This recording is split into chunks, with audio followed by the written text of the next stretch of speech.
History remembers the victors, the generals, the grand speeches. But there are other archives, unspoken, unwritten, carried not in books, but in scars. This is one of them. The forgotten testimony of a German woman who lived through the war not as a fighter, but as proof that humanity can survive even its darkest invention. April 1945. Bavaria was no longer the proud heartland of the Reich. It had become a fractured shell of broken towns, retreating soldiers, and secrets too dark to bury. The thunder of artillery had faded in the distance, but the scars of occupation remained etched into every face and every building. Germany's war machine had collapsed in on itself, leaving not victory or honor but abandoned weapons, burned documents, and in some case abandoned people. Among the worst of these legacies were the so-called military brothels scattered across territories the Wehrmacht had once controlled. They were euphemistically referred to as comfort stations, but in truth, they were prisons. Young women were deceived, coerced, or outright abducted from their homes and forced to serve soldiers under the guise of essential labor. Greta Weber had been only 19 when her village received its visit from the recruiters. The officer's words were clean, official, and impossible to resist. She was needed for the Reich's vital workforce. Her mother, believing she was sending her daughter to safety and purpose, had packed her best dress and her grandmother's prayer book. Greta left home as a daughter. She arrived at the barracks as property. By April of 1945, she had lived in that same room for 4 long years. The walls smelled of mildew and stale smoke. The cots were lined in uneven rows, and the windows let in only the dimmest light through layers of grime. But what haunted Greta most was not the physical confinement, it was the way the women had learned to breathe shallowly, to speak in whispers, to brace their bodies before any door opened. Survival meant erasing oneself, becoming an object before someone else decided what kind of object you would be. Greta was 23 now. She had mastered the balance of compliance without collapse, of visibility without rebellion. In those years, she had become the shield for younger girls' children, really who had been delivered into the barracks like shipments of supplies. Liesel had arrived at 16, her eyes too honest to mask her terror. Ingrid Schneider, a schoolteacher from Dresden, had carried herself with the dignity of a woman determined not to break, though dignity alone had not kept the boots from her door. Greta had stood between them and the worst cruelties, not because she believed she could stop them, but because she had learned the brutal truth. If someone had to be taken first, it was better if it was her. That was the posture she assumed when she heard the first rumble of tanks in the distance. The sound rolled across the Bavarian hillsides like an earthquake, the vibration shaking loose dust from the rafters. "They're coming," Ingrid said, her voice flat, knuckles white around her blanket. American tanks. Liesel's hands twisted the fabric of her dress until it tore at the seams. The Wehrmacht had pulled out before dawn, leaving behind their captives as if they were broken furniture, no longer useful. Liberation, the women knew, was never what it sounded like. It meant new men, new masters, new appetites to endure. But this time, something would be different. When the door finally creaked open and sunlight spilled into the room, Greta positioned herself front and center, chin lifted slightly, hands loose at her sides. She made herself visible. That was always safer. But instead of the usual storm of orders and demands, the tall figure in the doorway paused. He was dressed in an American uniform, his cap tilted back, his face clean-shaven. Behind him, soldiers shifted, rifles slung, but not raised. The officer's gaze swept over the 3 women, and for a moment, something flickered in his eyes that Greta couldn't categorize. It was not hunger, it was not disdain, it looked like shock then pity. He spoke German with a heavy accent. "We're not going to hurt you. You're safe now." The words hung in the air like smoke. Impossible. A cruel trick, surely. Safety was a word that had meant nothing. For 4 years, safety was the lie that had gotten her here in the first place. And yet, he did not cross the threshold. He did not order the others forward. He simply stepped back, leaving the doorway unbroken. It was the first time in years that a man had allowed Greta the space to choose whether or not to move. Later that day, as they were escorted through the American encampment, Greta noticed details that unsettled her, precisely because they were so ordinary. The soldiers' uniforms were pressed and smelled faintly of soap, not of unwashed flesh. Their boots stamped in rhythm, but did not stomp toward them with predatory urgency. Even the truck they were loaded into carried canvas that smelled of starch and sunlight, not gasoline and sweat. Each of these small mercy-san offered hand, a crate used as a step, a voice that asked, rather than demanded, pressed against the hard shell Greta had built around herself. Still, doubt gnawed at her. Could this be real? Or was it just the first phase of a new routine, a softer mask for the same cruelty? As the convoy rattled along the Bavarian roads, past fields gouged with tank tracks and villages hollowed by fire, Greta remembered the words whispered by the guards in their final nights. The war is ending. She had learned long ago that endings never favored women like her. Endings were simply preludes to new forms of captivity. Yet, when the Americans posted rules in German on the barracks wall, rules that forbade sexual assault, rules that required permission before entry, Greta found herself staring at the paper for hours. The words looked like a foreign language, not because they were written strangely, but because they described a reality she could no longer imagine. What did it mean to have permission again? What did it mean to be seen as a human being rather than an object?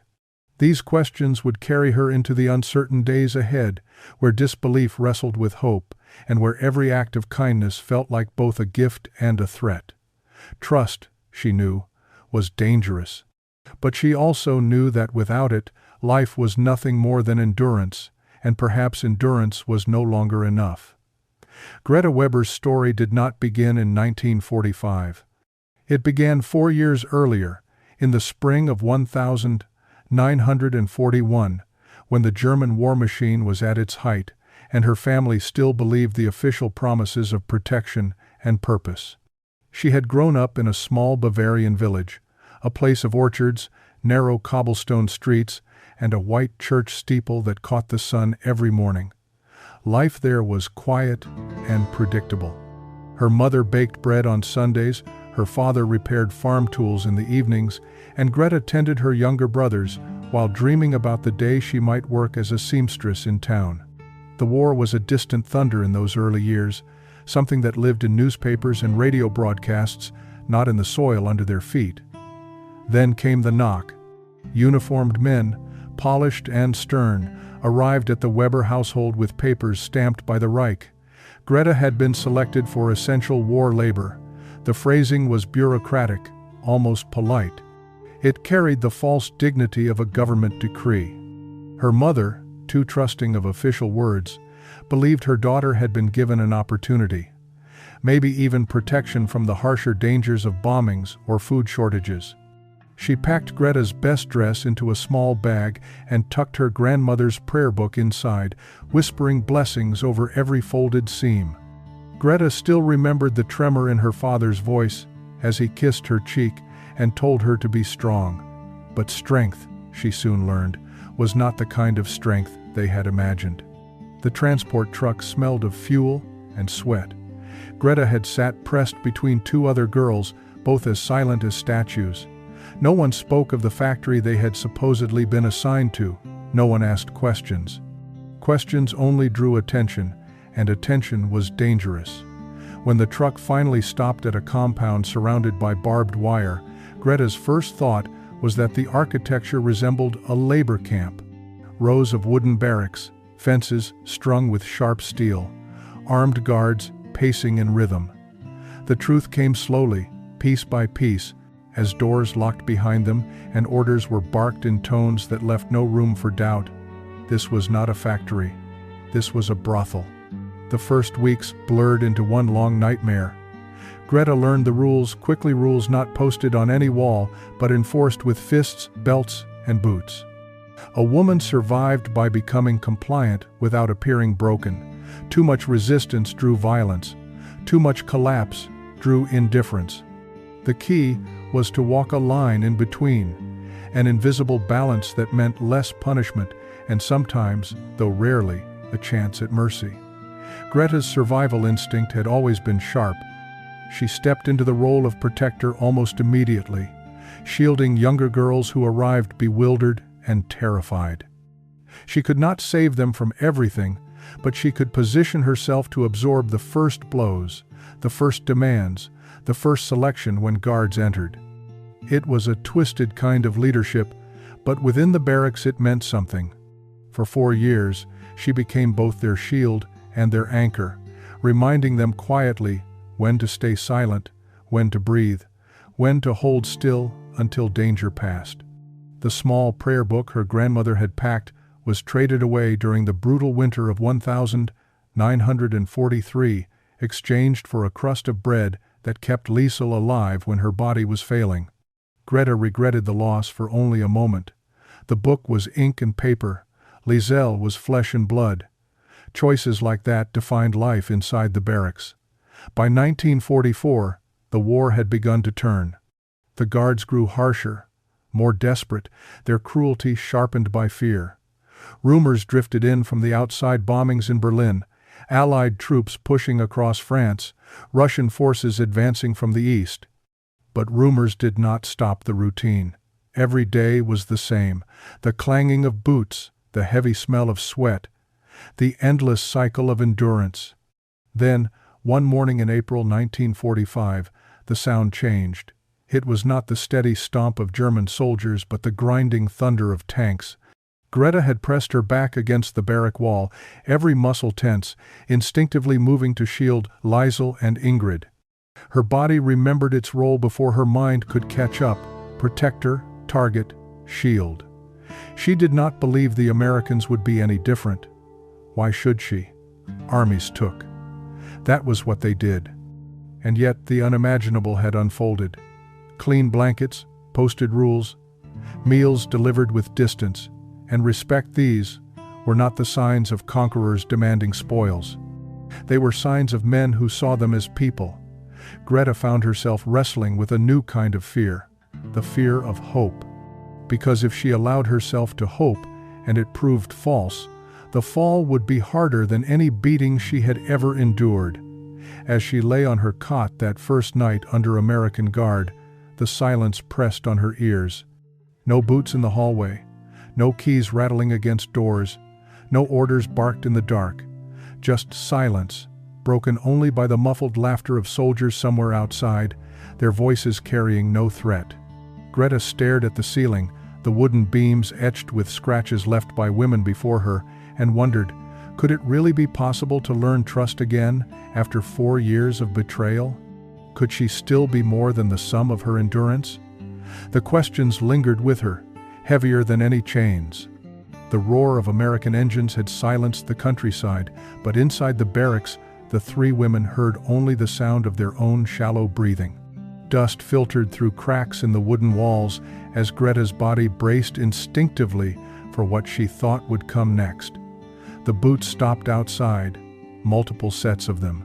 Their rhythm was sharp, precise, and unmistakably military. Greta's pulse hammered in her ears as she stepped forward, positioning herself where the first eyes would land. She knew the ritual too well. Men arrived, territory shifted, orders were shouted, and women were counted like livestock. The door handle creaked, a metallic groan that seemed to stretch into eternity. Then came light real sunlight flooding into the dim barracks as the door swung wide. For a moment, the glare was blinding. All Greta could see was a tall silhouette in an unfamiliar uniform, shoulders squared but not looming, posture steady but not predatory. Behind him stood several others, their helmets catching the sun, rifles slung casually at their sides. The officer in the doorway scanned the room, his gaze passing over Greta, then Liesel, then Ingrid. She was prepared for the smirk, the appraising look, the calculation of what could be taken and how. Instead, she saw something else, recognition, shock, even pity. His lips moved, and when the words reached her ears, they were in heavily accented but careful German. "We're not going to hurt you. You're safe now." Greta felt her stomach tighten. Safe. The word felt like an insult, a cruel joke. Safety had been the bait 4 years earlier, the promise that had dragged her into this nightmare. Safety was what guards sometimes whispered before violence began. She wanted to laugh bitterly, but the sound caught in her throat. The officer didn't step inside. He gestured for the soldiers behind him to wait. He didn't cross the threshold, didn't invade their space. That detail struck Greta harder than his words.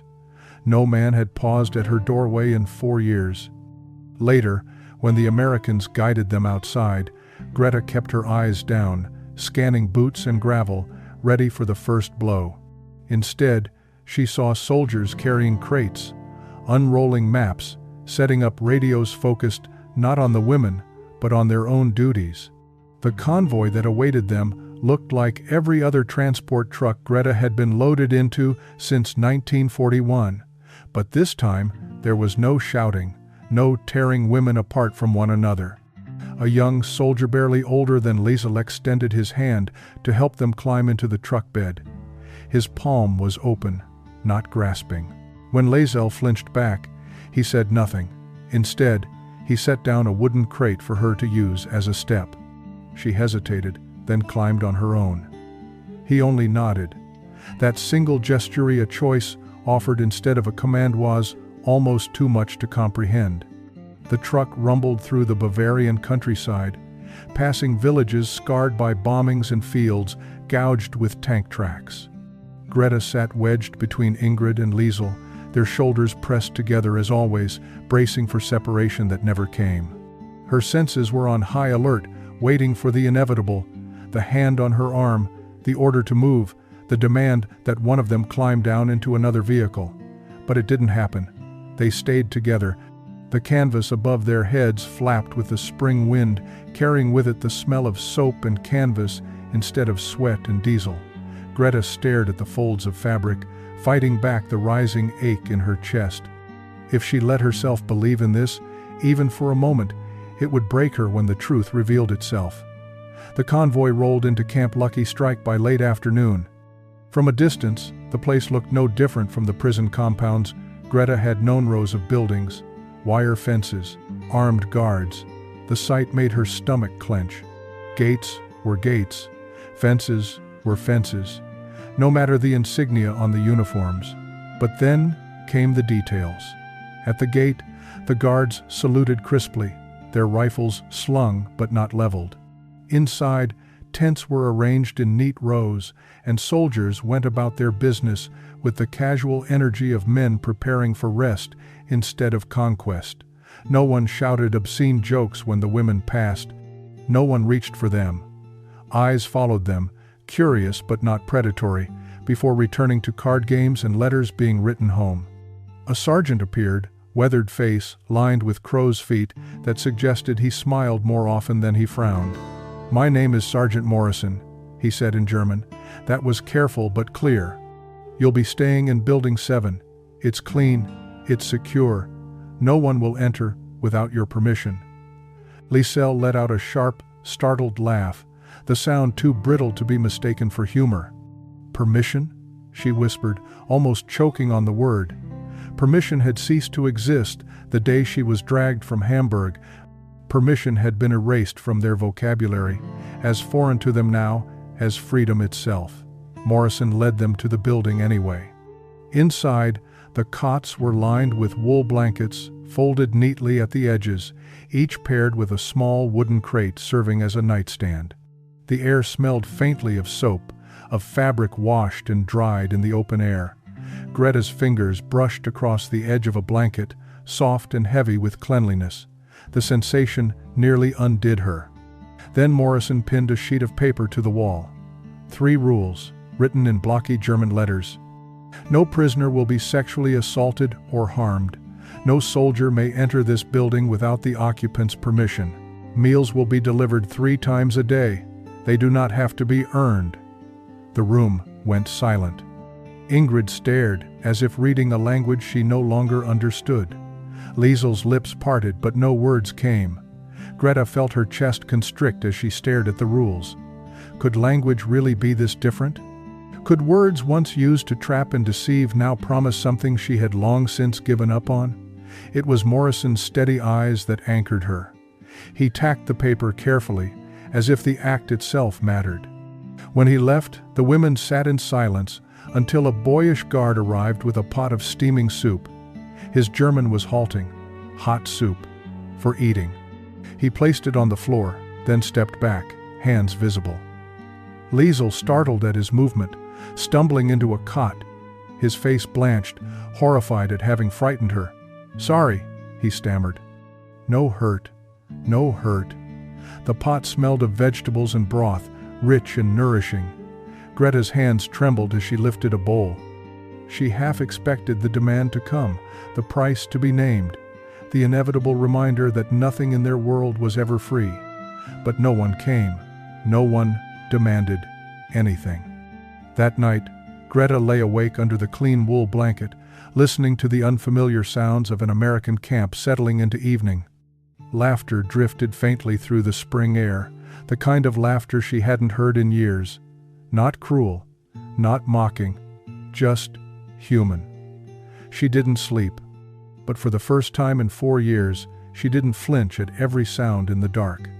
By the third day at Camp Lucky Strike, routine had begun to feel like its own kind of miracle. Meals arrived at precise times.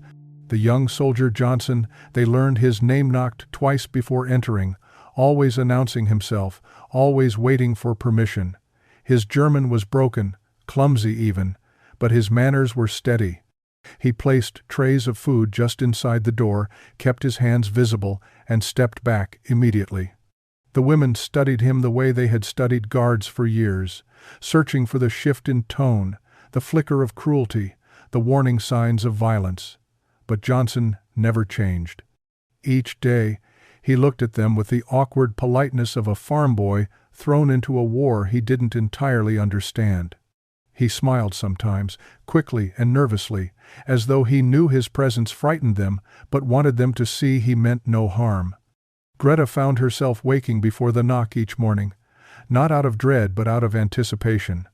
The habit of vigilance was impossible to unlearn, but it no longer came with the same stomach-clenching fear. She listened for boots, and when they came, they stopped politely at the threshold instead of barging through. Silence filled the rest of the hours, a silence she struggled to trust. It was during one of these mornings that Ingrid noticed the way Greta cradled her right shoulder. The injury was old, a festering wound left by a Wehrmacht officer who had taken pleasure in leaving marks.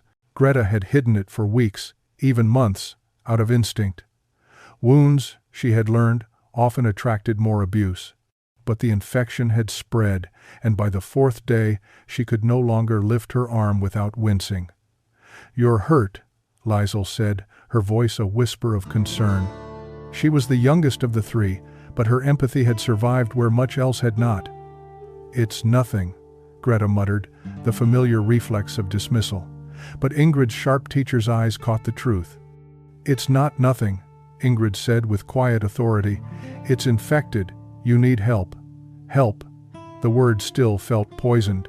Help had always meant payment, compliance, humiliation, surrender. Medical attention, in Greta's memory, had never been about healing. It had been another pretext for control. But when Johnson arrived with lunch that afternoon, Ingrid did something unexpected. She stepped forward, her back straight, her German precise. And then, carefully, haltingly, she tried English. "Medical help, please." Johnson's boyish face tightened with concern. He nodded quickly and hurried off. Within minutes, he returned with a man who looked different from the others, shorter, compact, with dark hair and a calm, measured presence. His name, he said, was Corporal Chen. Chen spoke German with surprising fluency, better than Morrison's, smoother than Johnson's. He carried a worn leather medical bag, which he set carefully on the small table. But before reaching for Greta, he did something extraordinary. He explained, "This is antiseptic," he said, holding up a brown bottle. "For cleaning. These are clean bandages. This is antibiotic powder. It will sting, but it will stop the infection." His tone was clinical but not cold, steady but not detached. Then he looked directly at Greta. "I need to examine the wound to treat it properly. Is that acceptable to you?" The question hung in the air, heavier than the wound itself. "Acceptable to you." Greta felt her throat tighten. In 4 years, no man had ever asked her if something was acceptable. No man had ever paused to seek her consent. "Yes," she whispered. Then, louder, steadier, "Yes." Chen's hands were efficient, deliberate. He cleaned the wound with antiseptic, applied the powder, and wrapped it in fresh bandages. His eyes never lingered where they shouldn't. His expression carried no hunger, no contempt. He treated her as though she were exactly what she had forgotten herself to be, a human being in pain, worthy of care. "There," he said, securing the bandage. "Change it daily. Keep it dry. If you see red streaks or if fever comes, find me immediately.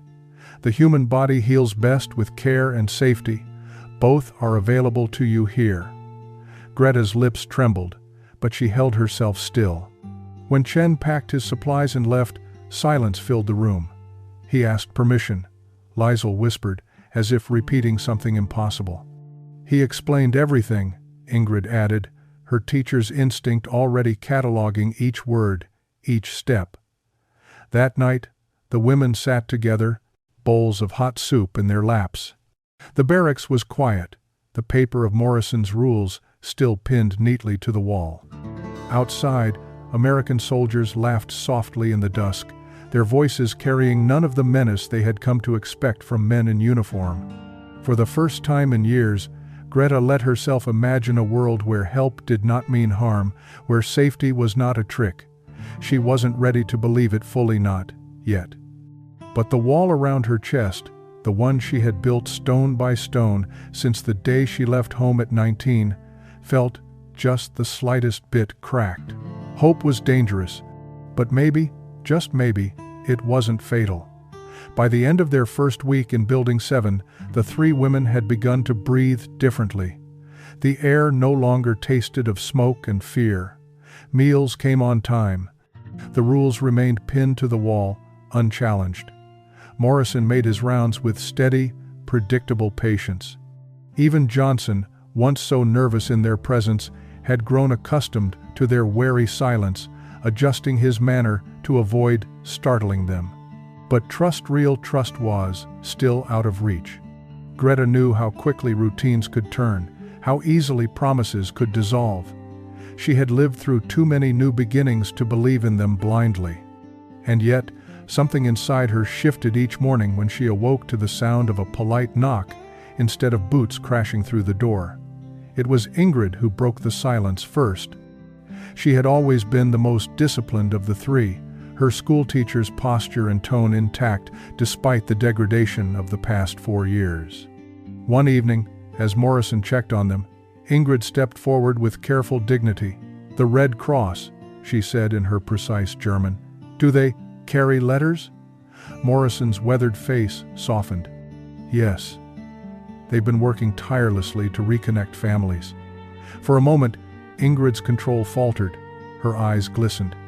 "My sons," she whispered. "Twin boys. They would be 11 now. They were placed in American custody when..." She stopped, unable to finish. Morrison nodded gently. "I'll bring you the paperwork tomorrow. We've had many successes. There is hope. Hope." The word felt dangerous on the tongue, too sharp to swallow. But for Ingrid, it was also irresistible. That night, for the first time since their arrival, she spoke of her boy show they had run to greet her after school, their laughter echoing down the street. Liesl listened wide-eyed, her own dreams resurfacing in the space Ingrid created. "I wanted to be a teacher once," she confessed softly. Before, she trailed off, but her voice carried a flicker of who she had been at 16. Greta found herself speaking too, haltingly at first. She told them about her mother's roses, how they climbed the cottage walls every summer, how the air smelled sweet in the evenings. The memories ached, but they also reminded her she had lived a life before the barracks, a life that might not be entirely gone. As days passed, the small barracks transformed from a prison into something that almost resembled a home. Meals arrived, not as rations to be fought over, but as nourishment freely given. The wool blankets smelled of soap instead of sweat. Johnson learned to knock with a rhythm they recognized, and Corporal Chen returned regularly to check Greta's shoulder, his careful hands reinforcing the radical notion that medical care could be an act of kindness. Still, the barbed wire surrounding the camp was a constant reminder of captivity. Greta couldn't shake the sight of it. Fences were fences. They didn't change simply because uniforms did. Freedom remained theoretical, a word written on someone else's paper. It was the soldiers' laughter that unsettled her most. In the evenings, as the sun dipped low and the air carried the scent of spring grass, she would hear them. Groups of men joking, playing cards, writing letters home. Their laughter was not cruel or mocking. It was the laughter of young men who believed they would live to see their families again. It was the laughter of safety. Greta had almost forgotten such a sound existed. For Liesel, the youngest, these evenings were hardest. She had been taken from an orphanage in Hamburg, told she would be put to factory work. She had no family to imagine, no home to picture. Her memories began with captivity and ended with fear. But even she, timid and fragile, began to show cracks in her armor. One night, she hummed softly, almost inaudibly, a lullaby she remembered from the orphanage. Ingrid picked up the tune, her teacher's voice carrying it gently through the barracks. Greta joined last, her low alto completing the fragile harmony. They sang until their throats ached, the melody trembling with both pain and release. For the first time in years, the sound that filled their room was not boots, not shouting, not the hollow echo of despair. It was music. The next morning, Morrison appeared with a stack of papers. He handed them to Ingrid. "For your sons," he said quietly. "Fill these out. The Red Cross will begin searching immediately." Ingrid's hands trembled as she held the forms. It was the first piece of official paper she had seen in years that did not strip her identity away. Instead, it asked, "Who are you? Who do you love? Who are you waiting for?"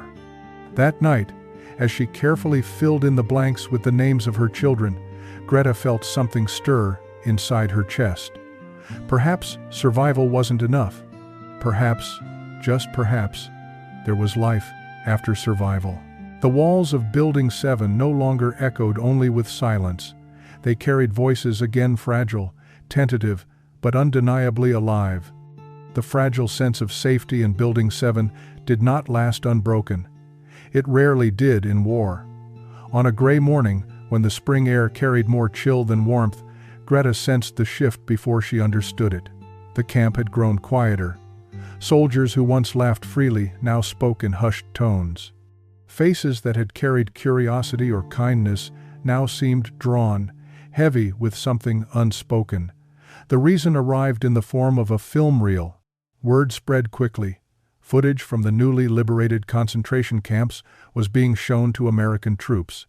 The reels carried images no one could unsee: emaciated figures stumbling behind barbed wire, piles of lifeless bodies, children with hollow eyes. The truth of what the Allies had uncovered was worse than even the rumors. It was not simply war.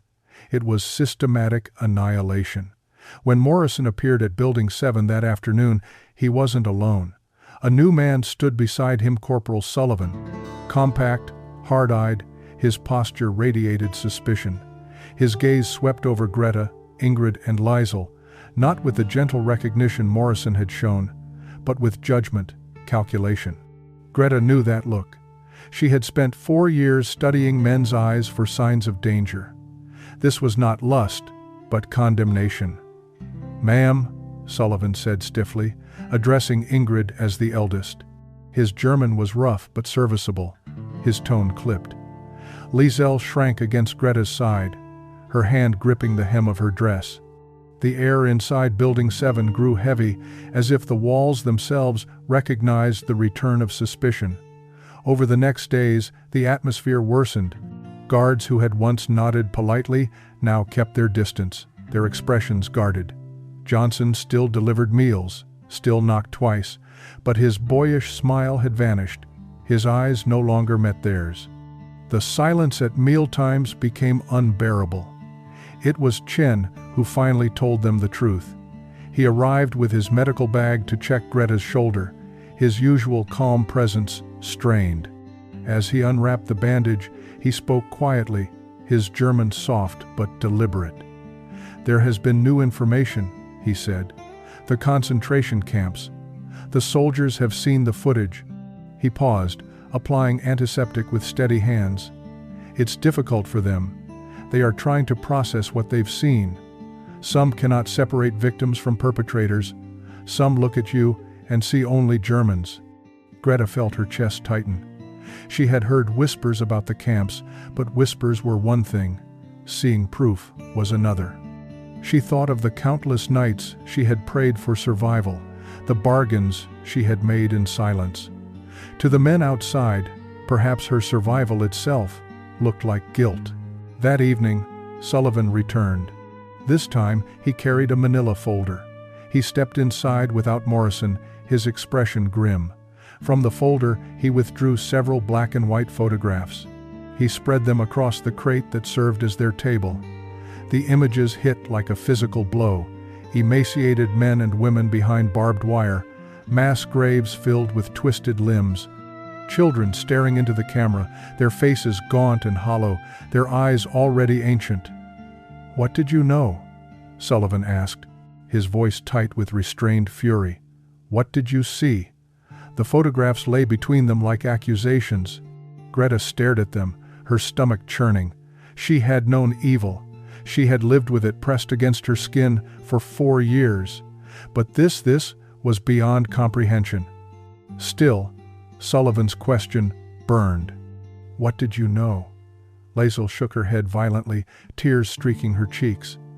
"They told us we were lucky," she whispered. "They told us we could have been sent to work camps instead. We thought," her voice broke, "we thought they meant factories."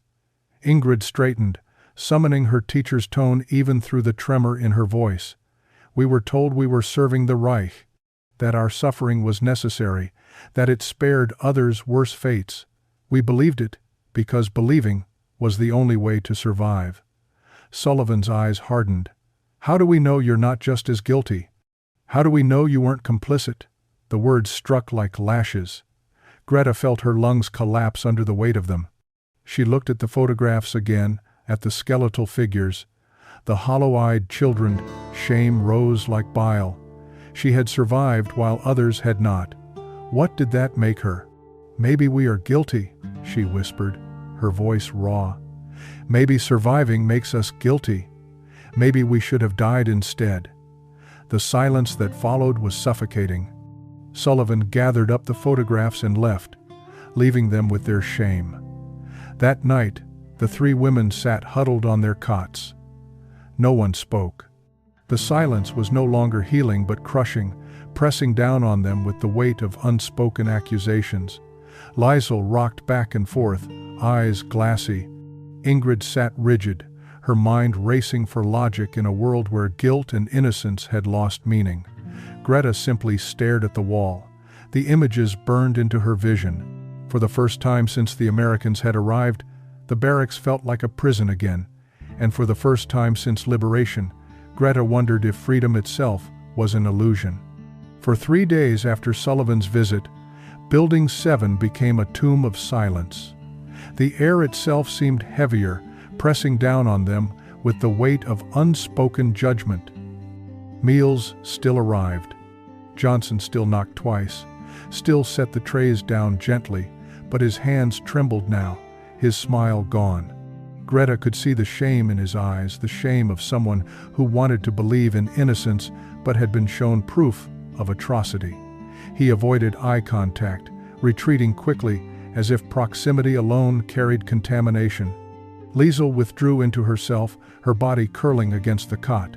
She rocked slightly, humming tunelessly, a defense mechanism she had once used in the earliest days of the barracks. Ingrid, normally composed, sat rigid and sleepless, her hands clenched into fists in her lap.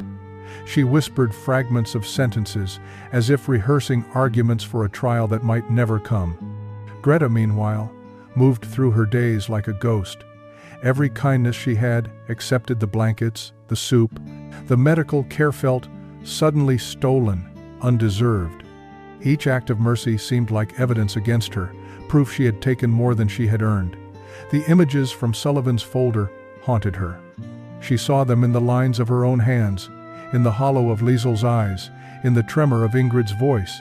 Survival itself felt like complicity. On the fourth morning, Morrison arrived. This time Sullivan was with him. Morrison carried a folder, official-looking, his face solemn but not hostile. Sullivan stood slightly behind, his jaw tight, his eyes clouded with conflict. Greta's heart sank. This was it, the reckoning, the moment when their temporary sanctuary would be stripped away and their guilt confirmed. But Morrison's voice, when he spoke, was steady, deliberate. "What happened in those camps," he said quietly, "that's not on you. What happened to you is not on you either." The words struck like blows, not of pain, but of something worse, mercy. Greta's chest constricted, the fragile wall of shame she had built suddenly unstable. "These women survived hell," Morrison continued, his eyes flicking toward Sullivan. "They are not the enemy. They are evidence of what we were fighting against." For a long moment, the room was silent, except for the muffled sounds of camp life outside. Greta stared at Morrison, trying to comprehend his words. Evidence, not enemy. Could such a distinction even exist? Sullivan shifted uncomfortably, his expression torn. At last he looked directly at Greta. His voice was rough, almost strangled. "How old were you," he asked, "when they took you?" Greta swallowed hard. 19. The number hung in the air. 19, an age of innocence, of possibility. An age not so different from the soldiers themselves. Sullivan's eyes flickered. He closed them briefly, then opened them with a look that was no longer condemnation but recognition. "My sister," he said in halting German, "is 19 now, at home, in Ohio." The words broke something inside him. He stepped forward, slowly, as if approaching a fragile object. Then, with deliberate care, he extended his hand. Not to take, not to demand, but to offer support. "I'm sorry," he whispered. His voice cracked on the words. "My brother died fighting this system. I thought anger would honor him, but he would want me to help you, not hurt you more." The silence in the room shifted. For the first time in days, Greta felt the weight of judgment lift slightly. Not gone, not erased, but lightened. Morrison opened the folder he carried. It was not filled with photographs of atrocity. It was filled with Red Cross documents. "We've located Ingrid's sons," he said gently. "They are in Munich, safe, healthy, asking for their mother." Ingrid's composure shattered. Tears spilled down her face, her hands trembling as she reached for the papers. Her voice broke into sobs, not of shame, but of hope fulfilled. Liesel reached for her, her young face radiant with something that looked almost like joy. And Greta, watching them, felt a tremor in her chest. For the first time in years, she allowed herself to imagine that tomorrow might bring not just survival, but life. Morrison's eyes swept over them, steady and firm. "Tell people what you saw here," he said. "Tell them that some of us remembered you were human when the world forgot." Outside, the camp bustled with the sounds of men preparing for peace. Inside, for the first time since liberation, Building 7 felt less like a barracks and more like a beginning. The days after Morrison's declaration were unlike anything Greta had known since the war began. The atmosphere inside Building 7 shifted subtly at first, but undeniably. The shame that had pressed down on them, after Sullivan's interrogation began to ease, replaced by something both fragile and unfamiliar: dignity. It was not that all suspicion vanished. Some soldiers still glanced at them with wary eyes, carrying the images of the camps burned into their minds. But the open hostility had faded. Morrison's words had drawn a line. These women were not guilty. They were survivors. And in an American camp, Morrison's conviction carried weight. For Ingrid, the paperwork from the Red Cross became a lifeline. She filled it out with trembling hands, her neat handwriting faltering only when she wrote the names of her sons. Each letter she formed seemed to reclaim a piece of her identity, stolen years ago by the barracks walls. Every night, she spoke of them, now what they liked to eat, the games they used to play, the way they had laughed when she read them bedtime stories. Hope had returned to her voice, quiet but steady. Liesl, too, began to change. For so long she had been the youngest, the most fragile, her fear written openly across her face. But in the quiet safety of Building 7, she found space to grow into herself again. She hummed more often, sometimes even spoke of the orphanage she had left behind, remembering details of songs and faces. Once, she confessed that she wanted to learn to read, to hold books the way Ingrid held her memories. The idea seemed almost impossible, but saying it aloud was its own act of defiance. Greta, though, struggled most. Her infection was healing, thanks to Chen's careful medical care, but the wounds inside her were far more stubborn. She found herself caught between two truths: that she had survived, and that survival itself felt like a betrayal. Every act of kindness she received seemed to reopen the question, why her, and not the skeletal faces from the photographs? Why had she lived when others had perished? One evening, as the camp settled into its nighttime rhythm, Morrison visited Building 7. He leaned against the doorway, his weathered face softened by the glow of the lantern inside. "You're quieter than usual," he observed, his German careful but kind. Greta looked up from the cot, her fingers tangled in the wool blanket. "Survival feels like guilt," she admitted, her voice barely above a whisper. "I keep thinking I should have died instead."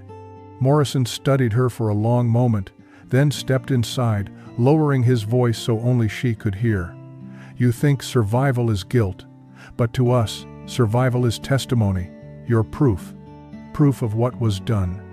Proof of why we fought."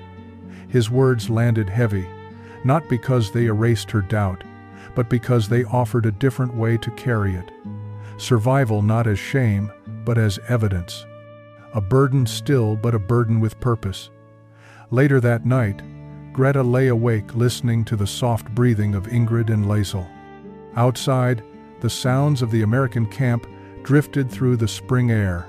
Laughter, the shuffling of cards, the murmur of letters being read aloud. It struck her that for the first time in years, men around her were thinking of going home, not of conquest. The thought was as foreign as it was comforting. The next morning brought another small miracle. Johnson arrived with breakfast as usual, but this time he lingered. He placed the tray down, stepped back, and then awkwardly cleared his throat. My mother," he stammered in broken German. She makes soup. Like this. At home. In Kansas." His face flushed, embarrassed by his own words. But Greta saw the effort, the humanity in the clumsy connection. He wanted them to know that kindness was not just a rule posted on a wallet, was something personal, something chosen. Liesl smiled faintly, the expression transforming her young face. "Kansas," she repeated, as if tasting the word. "I have never heard of Kansas." Johnson laughed softly, almost shyly, and for a brief moment the barracks felt less like a cage and more like a bridge between worlds. That evening, Ingrid finished her Red Cross forms. She placed them carefully into Morrison's hands, her posture proud, her eyes wet with quiet resolve. "Tell them," she said firmly, "that I am alive. Tell my sons their mother is alive." Morrison nodded. "They'll know soon, that I promise." For the first time since 1941, Ingrid allowed herself to believe that reunion was possible. For the first time since 1941, Greta allowed herself to wonder if tomorrow might hold something more than endurance. The war outside was ending. Inside Building 7, something even rarer was beginning. The slow, halting rebirth of trust. The days at Camp Lucky Strike fell into a rhythm. The knock at the door each morning. Johnson's careful delivery of meals. Morrison's steady visits, checking on their welfare with the same tone he used when addressing his own men. Even Corporal Chen, with his clinical calm, became part of their fragile new world. But beneath the surface, Greta could feel a tension building.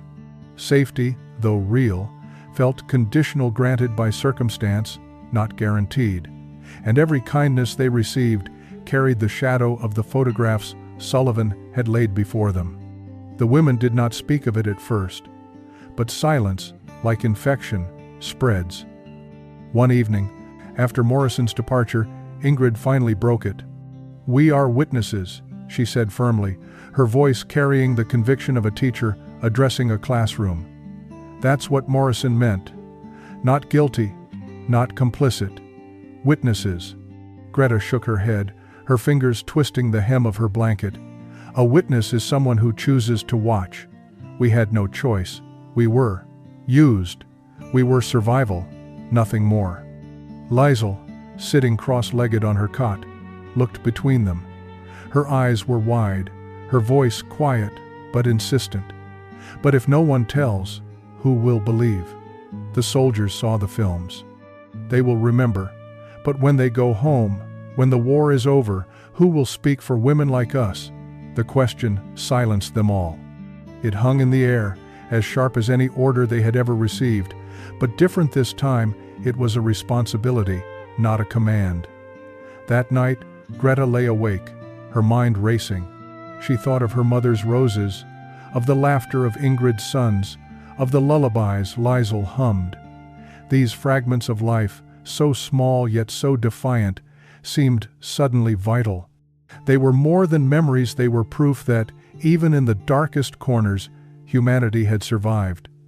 The following day, Morrison stopped by again. He carried no folder, no papers, just his steady presence. He leaned in the doorway, arms crossed, watching them for a long moment before speaking. "Some of my men still struggle," he admitted. "They've seen things they can't unsee. They're angry. They want to blame someone. Sometimes they look at you and see only the uniform of your enemy." Greta lowered her eyes, shame pricking her skin.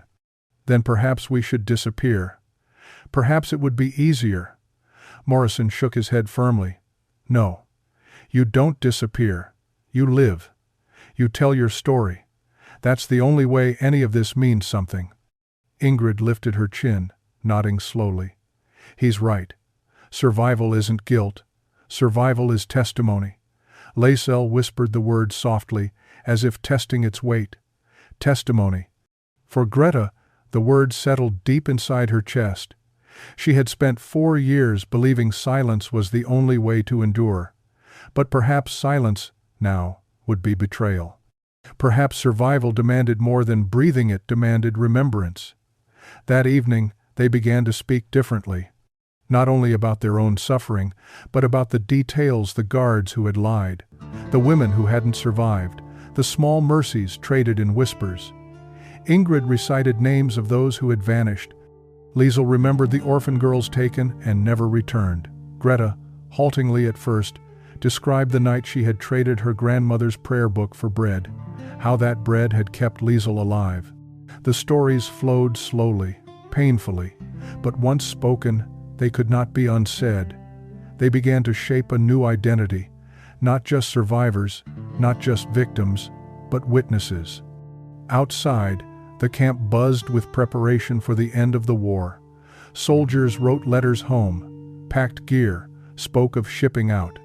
But inside Building 7, a different kind of battle was being fought, the battle for meaning, for the right to claim their survival as more than shame.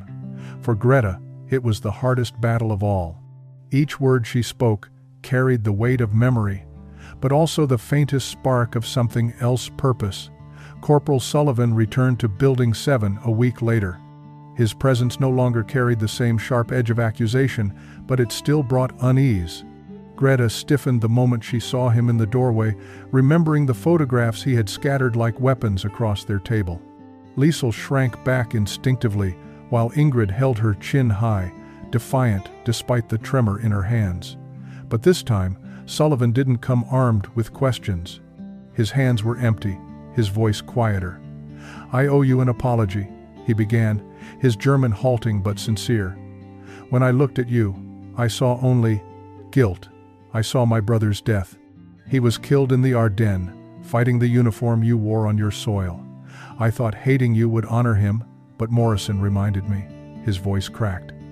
"My brother didn't die for hatred. He died so something better could survive."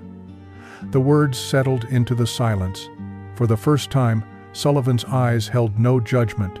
They held something heavier, humility. He turned to Greta.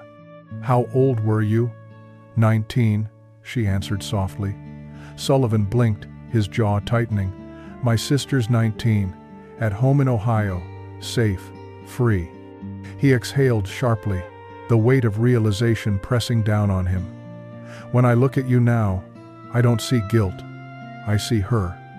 And I see what would have happened if she had been born here instead of there."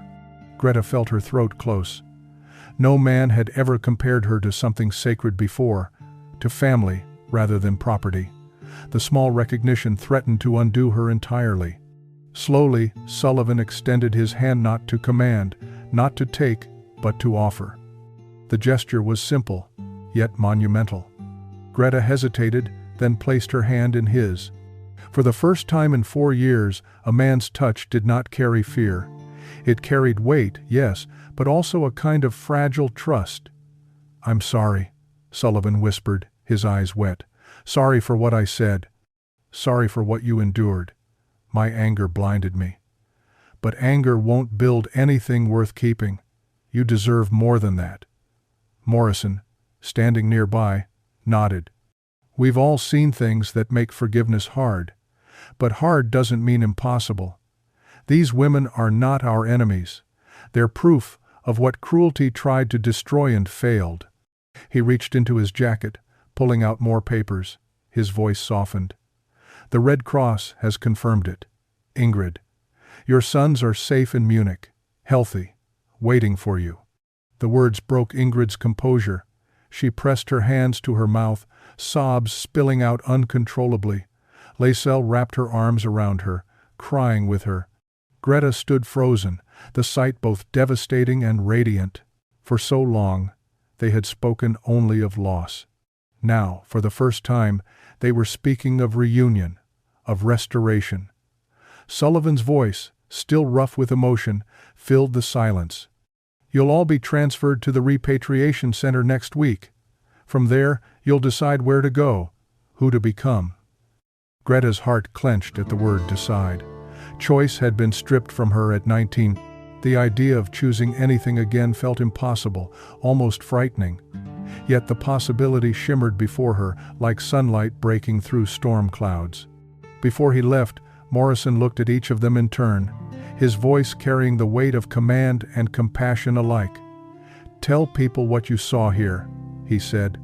"Tell them not every soldier forgot your humanity. The world will try to forget what happened. Don't let it. You lived. That means something." The women stood in silence long after the door closed. Outside, the camp carried on, boots crunching, engines humming, voices calling in the dusk. But inside, something had changed forever. Greta touched her bandaged shoulder, the scar that would always mark her. For years it had been a symbol of her captivity. Now perhaps it could be something else. Proof that cruelty had not destroyed her, that she had survived not to vanish, but to testify. She was 23 now. 4 years had been stolen from her life. But 23 was still young enough to begin again. And for the first time since she was 19, she wanted to. The announcement of Ingrid's sons changed everything inside Building 7. Hope had been a dangerous word for so long, something whispered only in dreams, quickly buried under the weight of reality. But now, it sat in their barracks like a living presence. Ingrid clutched the Red Cross forms as if they were lifelines, her fingers trembling whenever she unfolded them to reread the words, confirming her boys were safe in Munich. For years, she had forced herself to lock their memory away, convinced that thinking of them would only deepen her despair. Now, the floodgates opened. She spoke of them constantly, how one of them had been left-handed, how the other had refused to sleep without a bedtime story, how their laughter had once filled her home. Liesel listened with rapt attention, her young face caught between wonder and grief. She had no family to dream of, no faces waiting for her. But Ingrid's stories gave her something else, the reminder that mothers and children belonged together, that war had not erased every bond. "One night," she whispered, "if you see them again, tell them they gave me hope too." Greta said little at first. She listened, her body taut with conflict. Ingrid's reunion filled her with joy, but it also deepened her own ache. She thought of her mother's roses, of the cottage that had once smelled of bread and lavender. Was her mother still alive? Was there anyone left to go back to? She could not ask the Red Cross, she was too afraid of the answer. Silence, at least, allowed her to imagine her mother tending the roses still. Outside, the camp was changing as well. Word spread that the war in Europe was drawing to a close. Soldiers began speaking openly of going home. Ohio, Kansas, New York, places that sounded as distant and unreal to Greta as fairy tales. Men wrote letters by lantern light, their voices soft as they read aloud drafts for comrades to edit. The air carried a new electricity, a mix of exhaustion and anticipation, as if the whole camp was holding its breath for the war's final note. Inside Building 7, daily life settled into something almost normal. Meals arrived without fail. Johnson grew more comfortable, sometimes daring to speak small phrases in German. Once he brought them apples, polished and red, and placed them carefully on the crate as though they were treasures. "From home," he said with a shy smile, his cheeks flushing. Greta held one in her hand, the crisp skin cool against her palm, and nearly wept. The last time she had eaten an apple was in her mother's garden, 4 years earlier. Corporal Chen continued his visits, checking Greta's shoulder until the infection finally subsided. Each time, he explained every step, his quiet precision, a balm against memories of hands that had only taken. Before leaving, he often left them with words that lingered. "The body heals when it feels safe," he told them once. "But the heart takes longer. Give it time." For Liesel, the heart began to heal through song. Each evening, as dusk settled, she hummed fragments of the lullabies she remembered from the orphanage. At first, her voice trembled, but as days passed, it grew steadier. Ingrid joined her with harmonies, and even Greta, hesitant, added her low voice to the fragile music. Their singing carried into the night air, soft but insistent, and sometimes passing soldiers paused to listen. No one mocked, no one intruded. In a place built for war, the sound of women's voices became its own quiet rebellion. Then, one evening, Morrison arrived again. His face was tired, his uniform rumpled, but his eyes carried a kind of steady conviction. He unfolded a piece of paper, scanning its lines before speaking. "You'll be transferred to the repatriation center next week," he told them. "From there, the Red Cross will assist in reunions and resettlement. You'll have choices." The word struck Greta like a blow. Choices. For 4 years, her choices had been illusions. Stand here. Lie there. Survive however men demanded. To hear the word now, offered freely, was overwhelming. Liesel's eyes widened. "Where will we go?" she asked, her voice fragile with both excitement and fear. "That's for you to decide," Morrison said. He looked at each of them in turn. "You've had decisions taken from you for too long. This time it's yours." Ingrid clasped the papers against her chest, her tears falling freely. "I'll go to Munich," she said without hesitation. "To my sons." Liesel looked uncertain, but in her eyes was the spark of something new possibility. She had been 16 when the war stole her life. She was 19 now, still young enough to imagine a future. Greta said nothing, but inside her chest, something shifted. The fear, the shame, the endless endurance, all of it was still there. But now there was something else, something she had not allowed herself to feel in years, the faint outline of tomorrow. That night, as they lay beneath their clean wool blankets, the camp outside, alive with murmurs of peace, Greta whispered into the dark, not to Ingrid or Liesel, not even to herself, but to the memory of her grandmother, whose prayer book she had once traded for bread.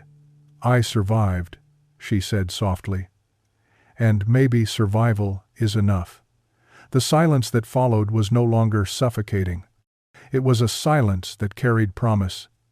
As the days passed, the inevitability of departure settled over Building 7. The women had been told they would be transferred to a repatriation center where real choices awaited them, yet the very idea of freedom carried its own weight. For years, captivity had defined every moment of their lives.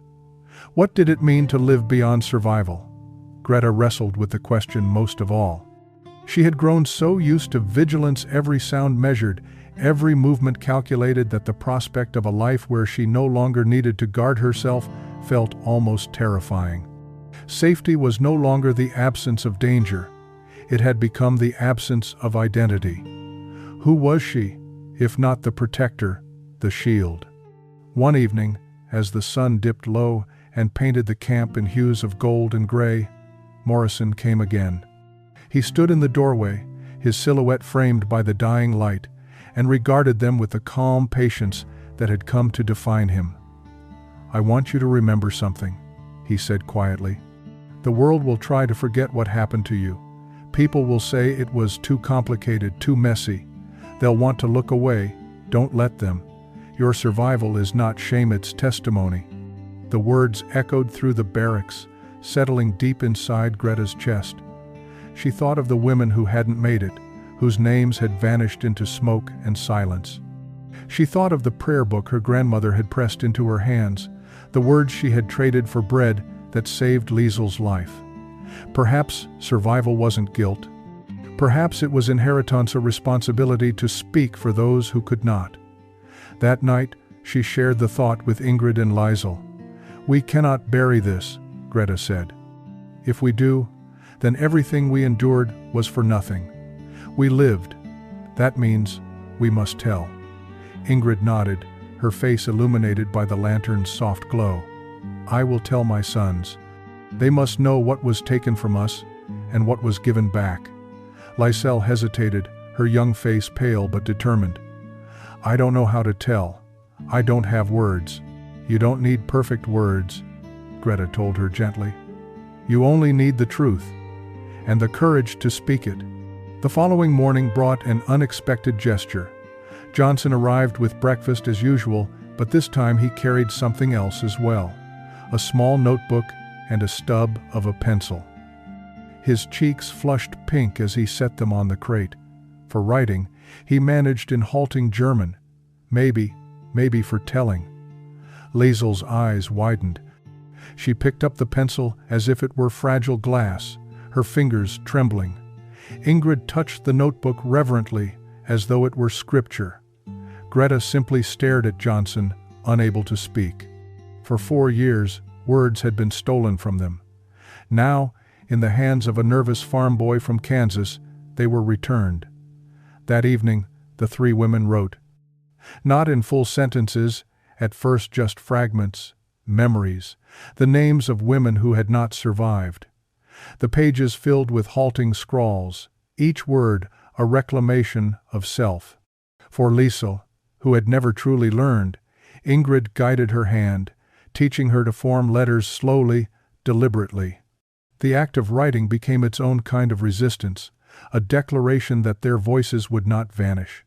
As Greta pressed the pencil to paper, she wrote the sentence that had haunted her since Sullivan's accusations, Maybe surviving makes us guilty.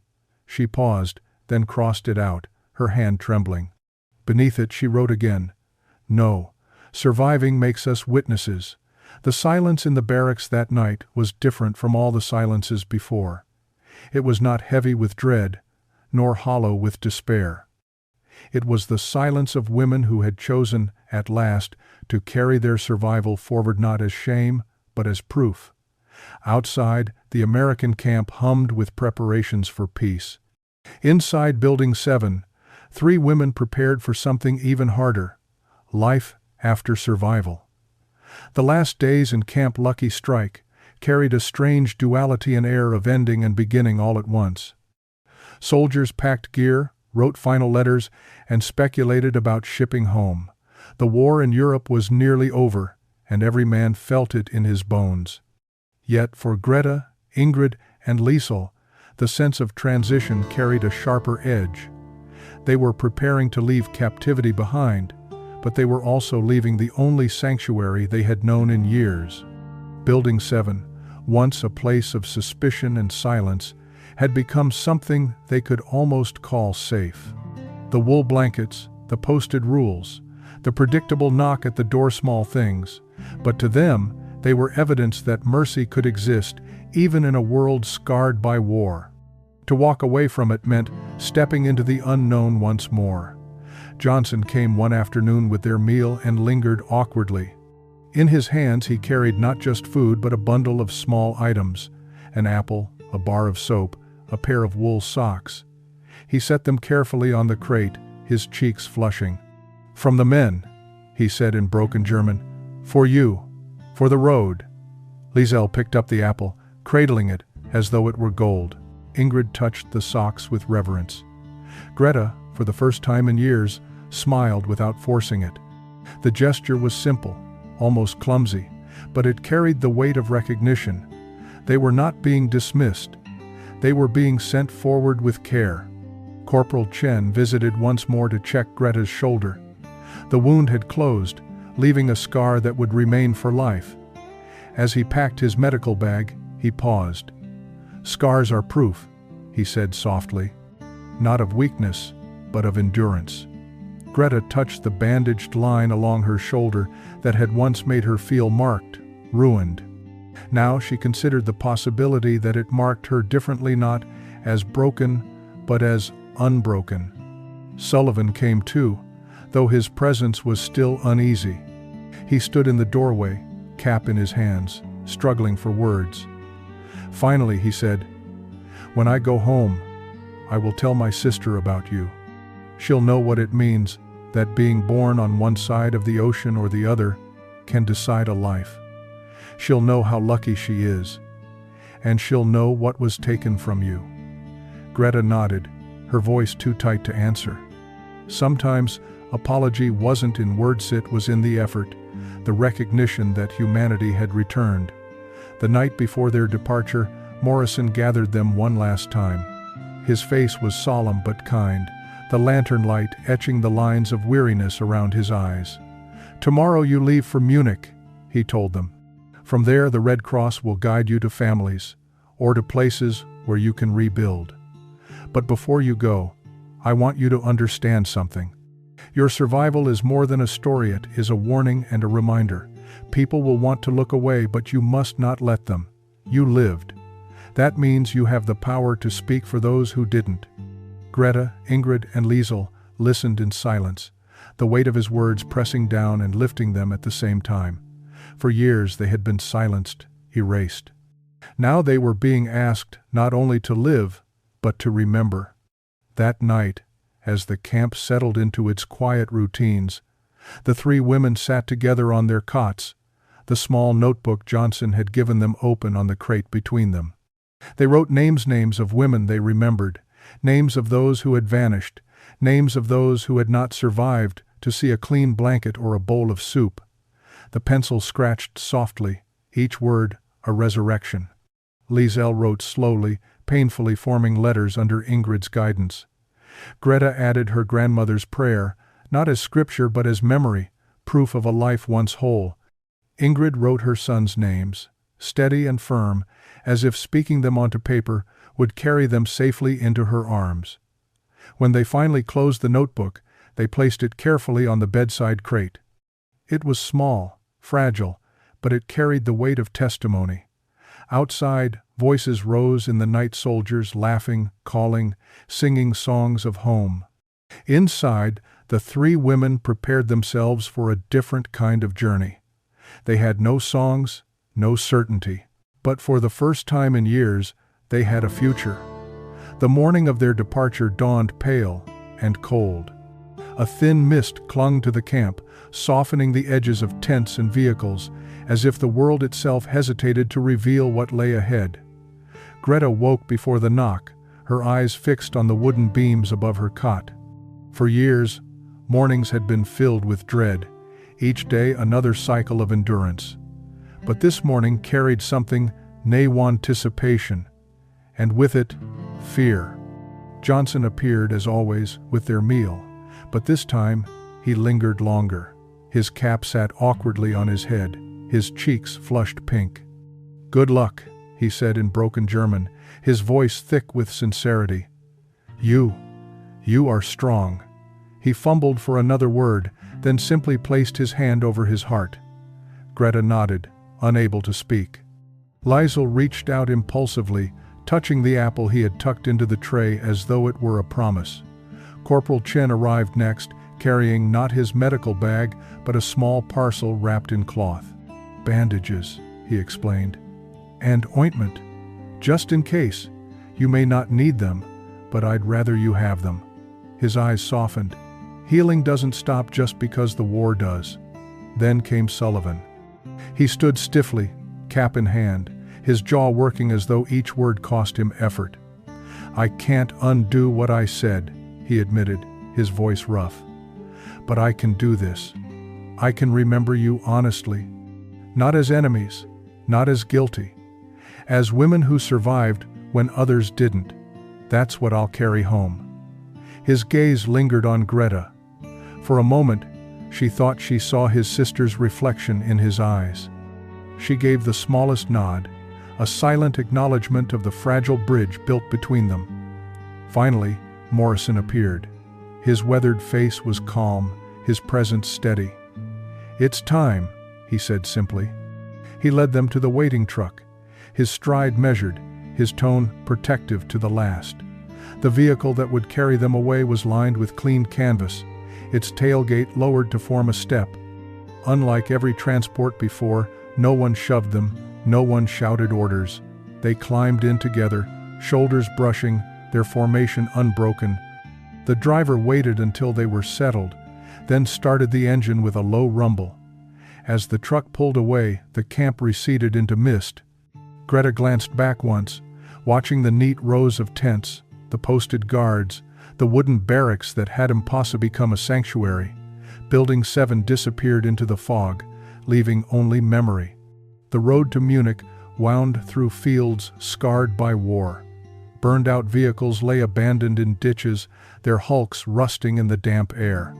Villages bore the marks of shelling, windows shattered, roofs collapsed. And yet, amidst the devastation, spring pressed forward. Green shoots pushed stubbornly through the churned earth. Wildflowers dotted the roadside. Life, indifferent to war, continued. Liesl leaned against Greta, her eyes wide as she watched the passing landscape. "It looks different," she murmured. Greta followed her gaze. The same countryside that had once seemed like a prison now looked strangely open, almost forgiving. Perhaps it wasn't the land that had changed. Perhaps it was them. Ingrid clutched the Red Cross papers tightly, her lips moving silently. Greta knew she was repeating her son's names, anchoring herself to the reunion ahead. Each repetition was both a prayer and a promise. The truck rattled on, carrying them closer to Munich, closer to whatever waited beyond. None of them knew what their future held. Would their families welcome them back, or turn away in shame? Would the world see them as victims, or as symbols of a past too ugly to face? Greta didn't know. But as the countryside rolled by, she touched the scar on her shoulder, feeling its rough edge beneath her fingers. For years, it had been her mark of captivity. Now, she chose to see it differently, not as a brand of shame, but as proof she had endured, proof cruelty had not destroyed her. The truck jostled over a rut, and Ingrid's papers slipped from her lap. Greta bent to pick them up, smoothing the creases gently before handing them back. As she did, she caught her own reflection in the canvas window. The face staring back was older than 23, lined with years of suffering. But it was alive. And alive, she realized, meant possibility. The war was ending, but for them, something else was beginning. For the first time in 4 years, Greta let herself believe it. Munich lay in ruins. When the truck finally rattled into the city, the women saw not the thriving cultural capital they remembered from old maps and stories, but a shell of crumbled stone and broken streets. Bombing raids had reduced whole blocks to rubble, facades torn open like broken teeth. Smoke still drifted from collapsed roofs. Yet even here, amid devastation, people moved through the streets, women with buckets, children scavenging for scraps, men searching for family members lost in the chaos of surrender. The truck slowed before a Red Cross center, a sturdy building with its windows intact, marked with a bold crimson cross painted across the entrance. Soldiers waved them forward, guiding the vehicle past the gate. For Greta, Ingrid, and Liesel, the sight of yet another gate made their stomachs tighten, but this one was different. Guards did not stand with rifles raised. Instead, volunteers in white armbands moved about briskly, carrying crates of supplies, speaking to families in a dozen languages. Morrison helped them down, his movements unhurried, his tone reassuring. "This is where we part ways," he said gently. "The Red Cross will take care of you now." He looked at Ingrid, his expression softening. "Your sons are inside, healthy, waiting." The words struck with the force of a cannon. Ingrid staggered, her knees buckling, but Greta steadied her. For years, Ingrid had carried herself like a school teacher, holding her classroom together, her composure unbroken, even when her soul was framed.